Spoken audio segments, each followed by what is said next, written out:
Okay, here in round one. So we have 2 lands. We're on the draw. We have a 1-drop.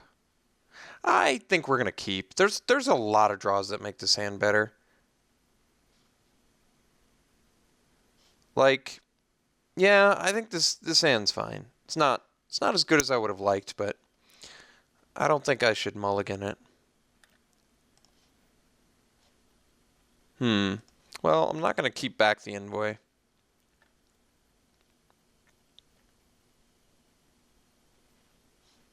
Snapping Gnarlid. All right. Ooh. Yeah, we want the healer here, so I'm gonna swing into the Gnarlid. This is a fine trade anyway. I'd say the Gnarlid's a better creature than the envoy at this point, right?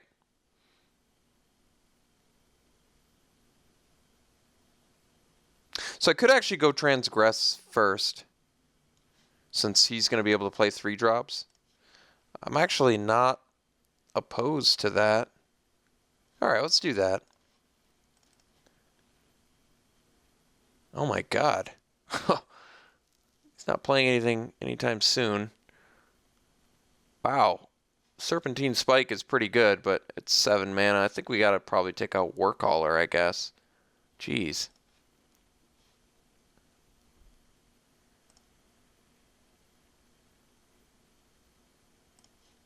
I think he needs to draw land, right?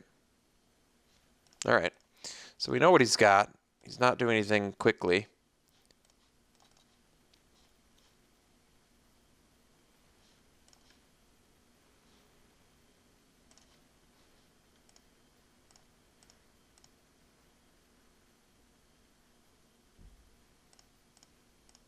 So he can Swell of Growth, but that's not going to do him much good. Ooh.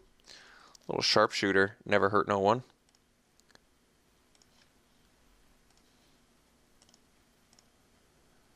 Well, at least he's a ways away from the Serpentine Spike. Can tell you that much. I think that hand's going to prove to be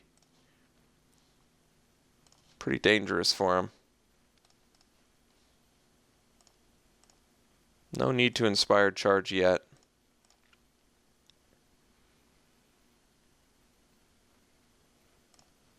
Alright. Well, it's pretty nice for us.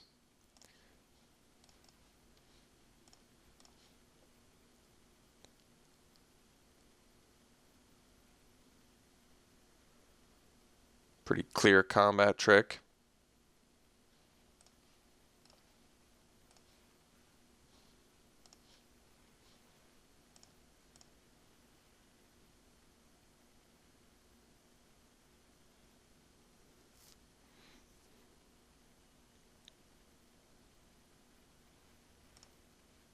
That guy's good. That'd have been a good time to get a land.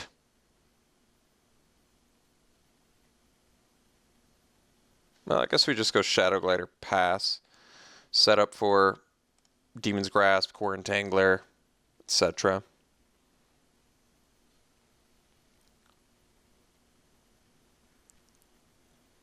He has Swell of Growth, so something to be conscious of.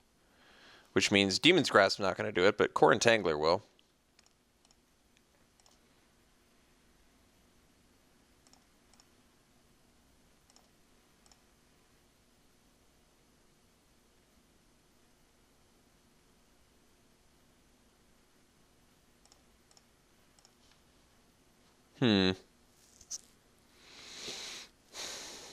So swing with everything. Still not ready to swing with everything. So he can use Blighted Woodland, which means he's going to be able to get to his... What's his butt?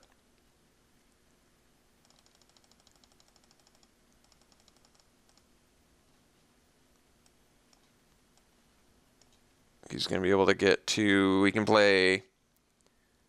He's going to be able to play Shatter Skull. He's going to be able to... Then he'll be a land away from playing Spike too. Problem is, Spike's only going to be able to save one of my guys if I play Inspired Charge. All right. Well, I think we're gonna have to do it. Make him spike, I guess.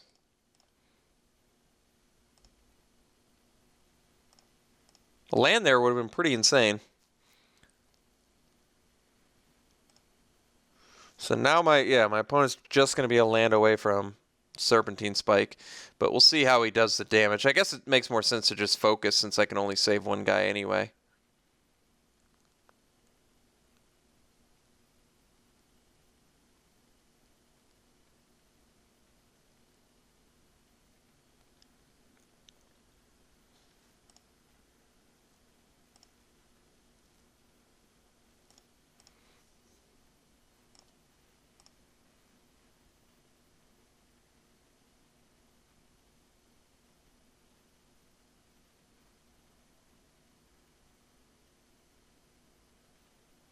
Okay. So let's get a land here. No land. All right. So I can focus plus tandem tactics. He can't Swell of Growth either. So let's say I swing with everything. Problem is, focus plus tandem tactics is not good enough.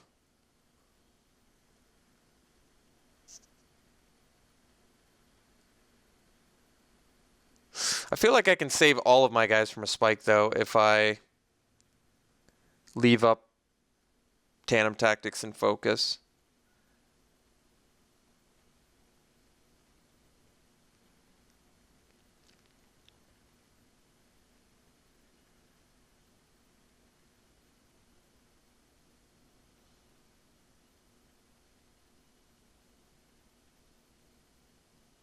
I think we just swing with Glider again. I kind of want him to spike here.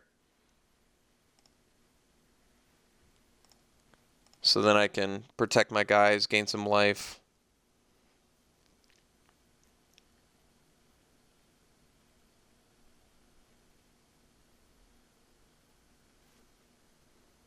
Well, I didn't want to see that, to be honest. I can still protect two of my guys. We'll protect here. So we won't die. Maybe he'll just play a land, try and spike, and then we can tactics. We kind of want him to just get the stupid spike out of the way. Yeah, it's a problem, all right.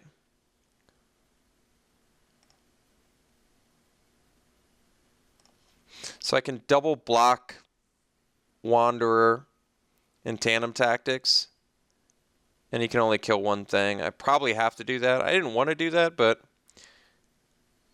feels necessary, sadly.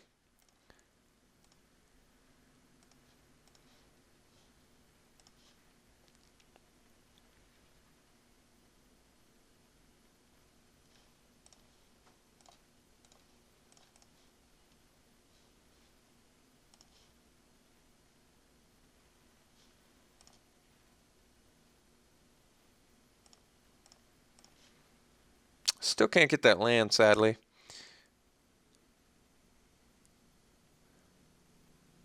So now I have to chump with Sharpshooter? Sad. Otherwise, I just died a Blighted Gorge. This did not pan out as well as I would have liked, to be honest.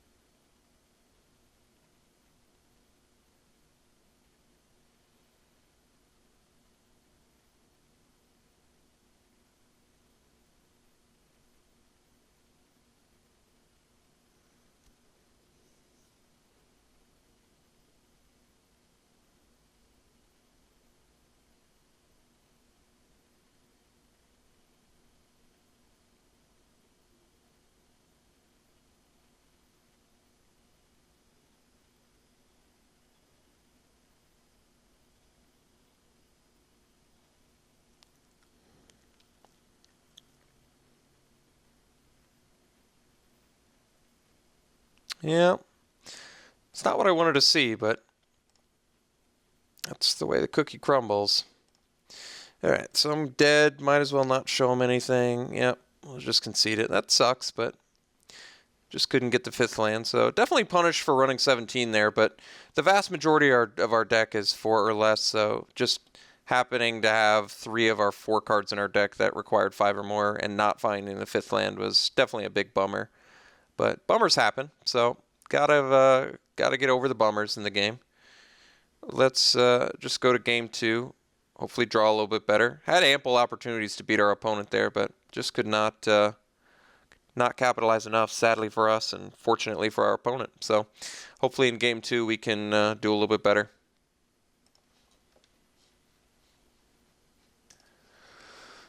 All right, we'll play first. I don't like this hand because we don't have white mana. I think we can do better. All right, this one's fine. We'll keep it. Tactics on top. Nah, I think I'd rather see land.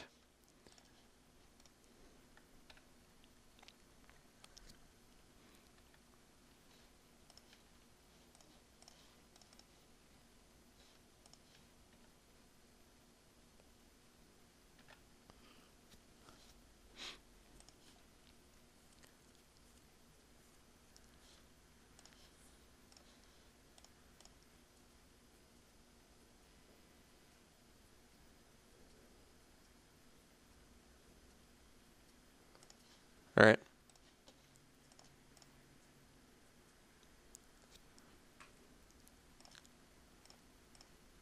Didn't play a land there, which is interesting. Wonder if he must be missing again. It's not worth keeping a land just to get a landfall trigger or something. Class Tree Healer's not bad, but let's go Griffin first here. Better use of mana.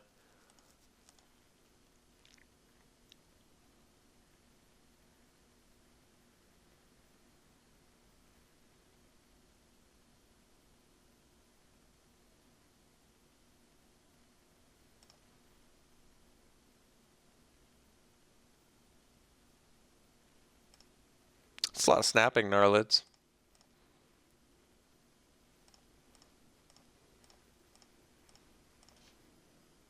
Alright. Not bad. Let's get in with the Griffin.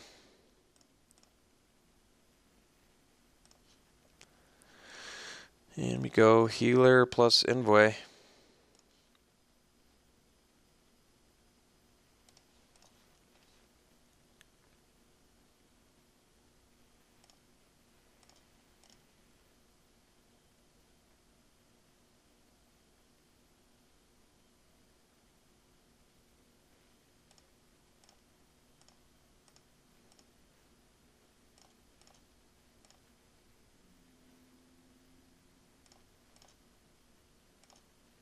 Land here is pretty necessary.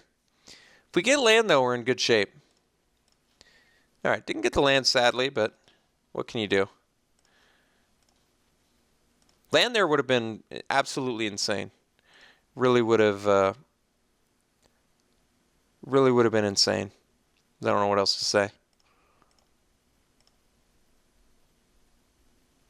Alright, can trade this for that and take 6, I think.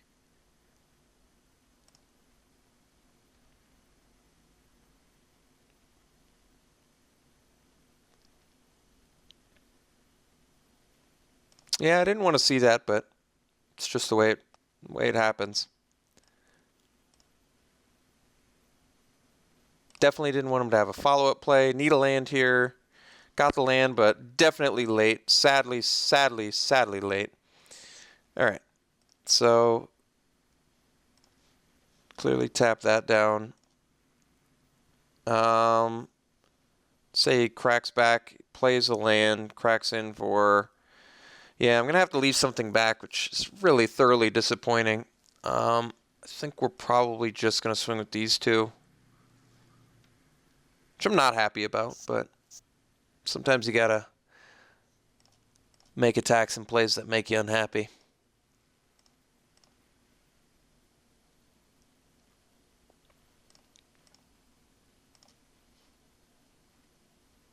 Well, that's interesting.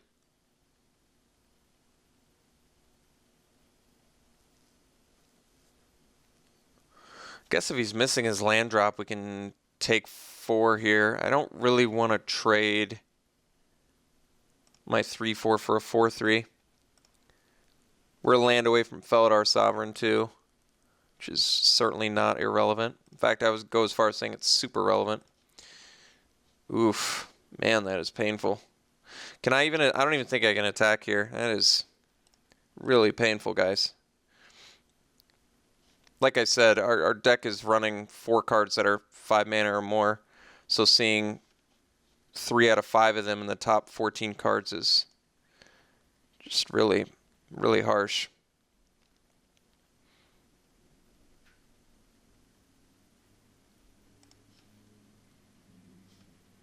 A land would just be so sweet.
Okay, opponent sat in the tank for a while and then decided to play a ridiculously good land.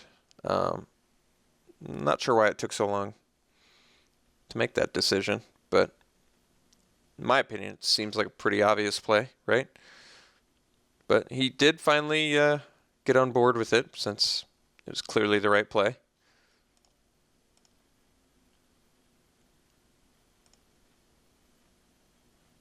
I imagine this is lethal. I haven't done the math because I assume my opponent didn't have lethal because it took him a full 2 minutes to decide to play his land. All right, so I have to block everything big.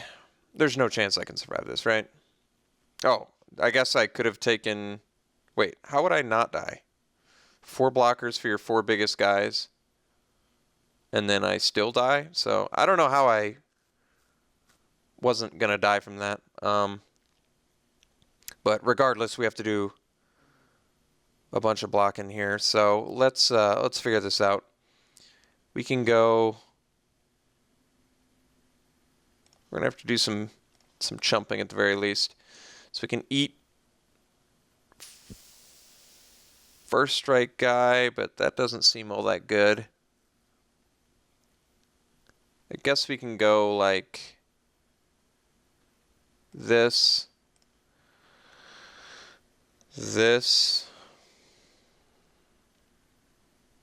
and then chump. Man, that's not good.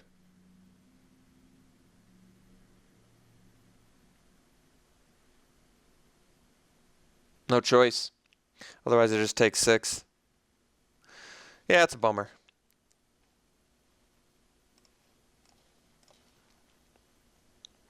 I don't think I have any better blocks, though.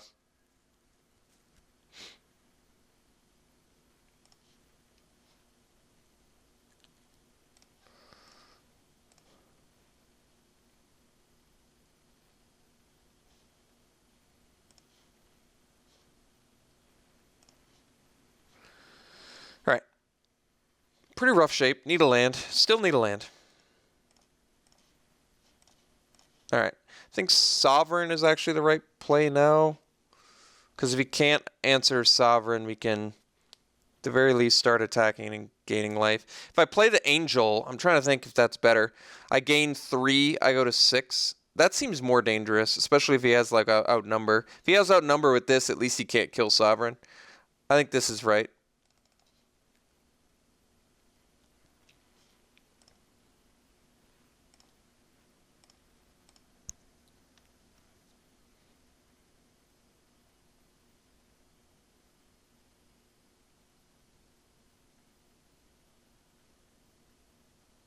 He doesn't have great blocks for Felidar Sovereign either, which is nice.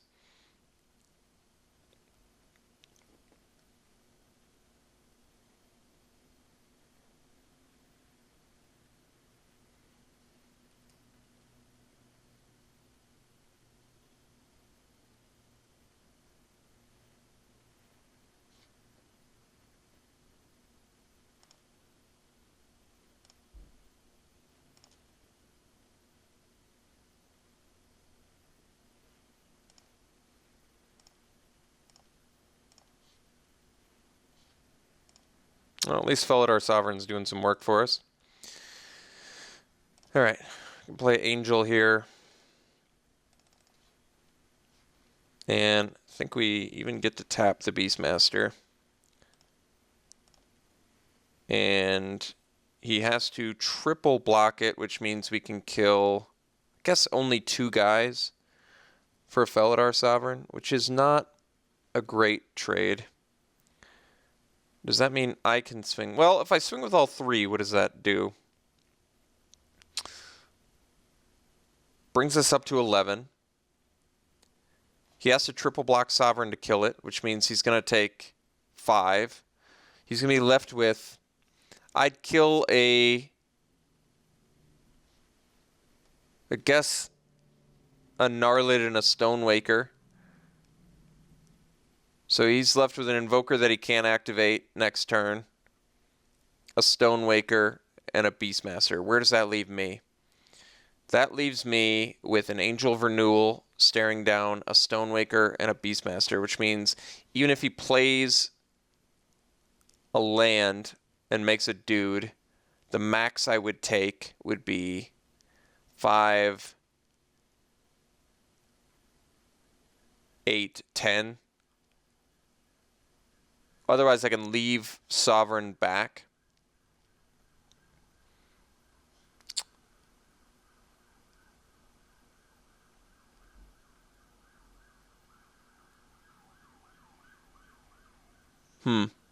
Maybe I'd just swing with Griffin here.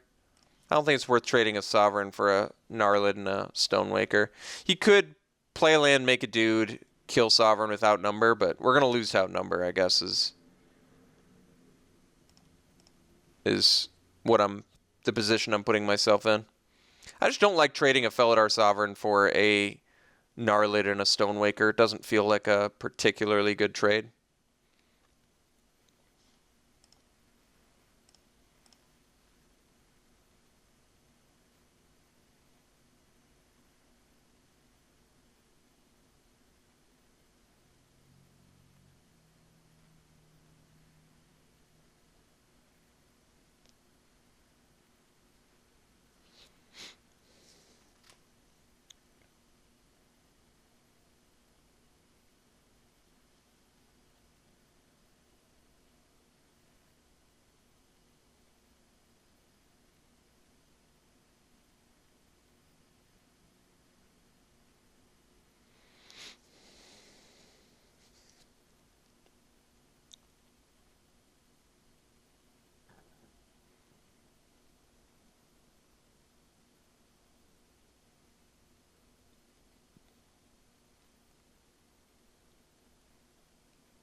All right.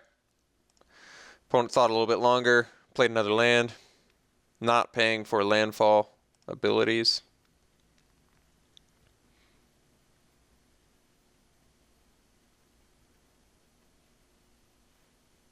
And plays a Spike, which I assume is going to be lethal. Can't imagine it not being lethal at this point, but just one of those unfortunate things.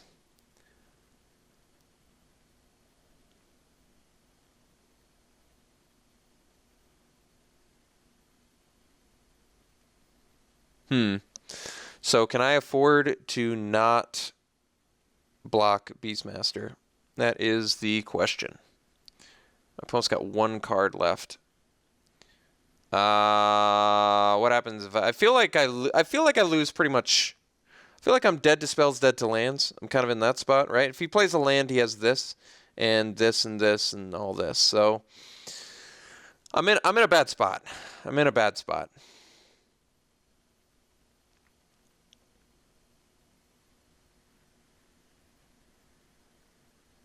What do I draw? Like if I don't block, what in God's name do I draw that does anything here? That does a single thing. Smite the Monstrous. Cliffside Lookout. Might actually help. Probably not enough though. What does Cliffside Lookout do? Let's go through this. I don't have much time, but this is a pretty important play here. So let's play a Cliffside Lookout attack with a 5/7. He has to block with everything. I kill 3 things. That seems better. I feel like if I trade off a Felidar Sovereign for that and go to 11, I'm likely not winning.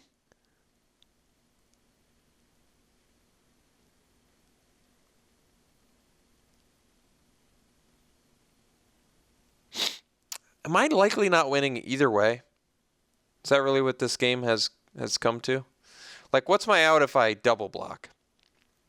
Nothing. I don't have an out if I double block. I really don't.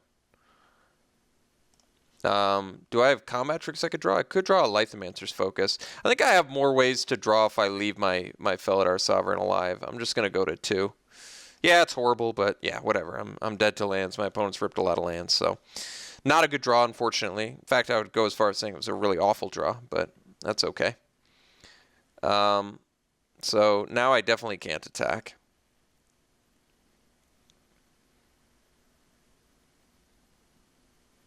All right. Opponent draws yet another land, so super disappointed in how this game turned out, but that's the way the cookie crumbles. Wish we could have drawn a little bit better. Wish our deck performed a little bit better for us, but can't always get what you want. So, and a War Caller is your last card. All right. Good game, sir. What were we getting next? And I didn't even get to see. Well, let's go back to the game and find out. Or does it not let me know? All right. Draw another land, and then a land, and then a Bloodbound Vampire, which wouldn't be good enough. A land, a focus. All right, so no victory in sight for many, many turns. All right. Pretty disappointed, but that's okay. We'll go back to Swiss drafts, hopefully do a little bit better there. And all in all, deck was okay. Could have been better. Didn't get as many components as we would have needed to make this deck perfect. Kind of the bane of first picking the 2-colored card and then hoping to make it work. The problem is we even had potential. We had a lot of potential, right? Because didn't we go Emissary into Healer? So we kind of committed to the strategy early, and then it just didn't pan out. Kind of I guess one of the caveats of this format, when you're super archetype intensive format, it's just super difficult to first pick archetype intensive cards like Emissary and Healer and hope to make it work, because sometimes it just doesn't come together as good as you need it to be. All in all, I thought the deck was fine. We got mana screwed a couple times, and even though our opponent got mana screwed, his just worked out about 30 times better for him than it did for us. So kind of a bummer, but it happens. All in all, some lessons learned. I don't know what the lessons were exactly. Maybe somebody else can figure out what those are. Serpentine Spike's a good card. Maybe that was a lesson. To Drew Warcaller is good. No, we already knew that. I don't know. Maybe there were some lessons. Maybe there weren't. I'm not sure. But we'll go back to Swiss, and we'll see you then.